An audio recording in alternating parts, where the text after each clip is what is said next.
పూరా లోకల్. ప్రజాస్వామ్యబద్ధంగా ఏ సంస్థ అయినా పనిచేసే అధికారం ఉంది, పని చేయవచ్చు.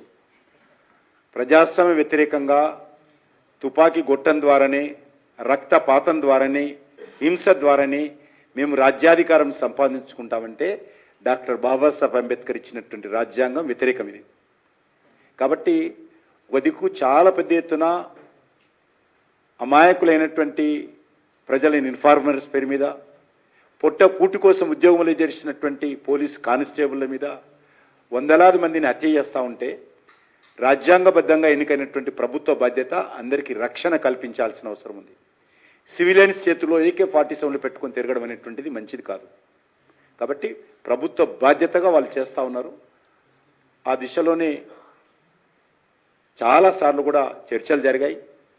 కాబట్టి వైఖరి మార్చుకొని ప్రజాస్వామ్యబద్ధంగా ఈరోజు చాలామంది అండర్గ్రౌండ్లో పనిచేసినటువంటి వాళ్ళు కూడా ఓపెన్గా వచ్చి ఈరోజు మంత్రులు అయ్యారు. ఈ ప్రభుత్వంలో కూడా ఉన్నారు. అట్లా ఎవరైనా రావచ్చు, దానికి ఏం అభ్యంతరం లేదు. ఈరోజు ఈ ప్రభుత్వంలో కూడా చాలామంది మంత్రులు అయ్యారు. ఇన్ఫార్మర్స్ పేరు మీద సర్పంచ్లు అయితే ట్రైబల్స్ను, దళితులను అనేక మందిని చంపారు.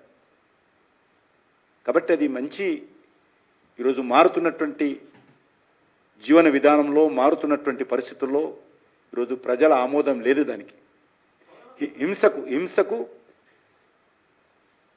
ఆమోదం లేదు ప్రజలు. కాబట్టి ప్రజలలో మార్పు వచ్చింది.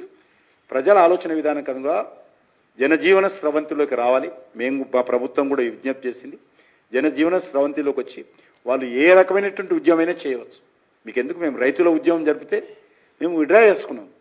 కాబట్టి ప్రజా ఉద్యమానికి మించి ఈ రకమైనటువంటి తుపాకుల ద్వారానో హింస ద్వారానో ఎవరు ఏమి సాధించరు. మనలాంటి దేశంలో, ఏ దేశంలో ఏమైందో తెలియదు, మనలాంటి దేశంలో శాంతి కాముకులైనటువంటి మనలాంటి భారతదేశంలో డాక్టర్ బాబాసాహెబ్ ఇచ్చినటువంటి ఈ యొక్క రాజ్యాంగంలో హింసకు తావులేదు. గంతే.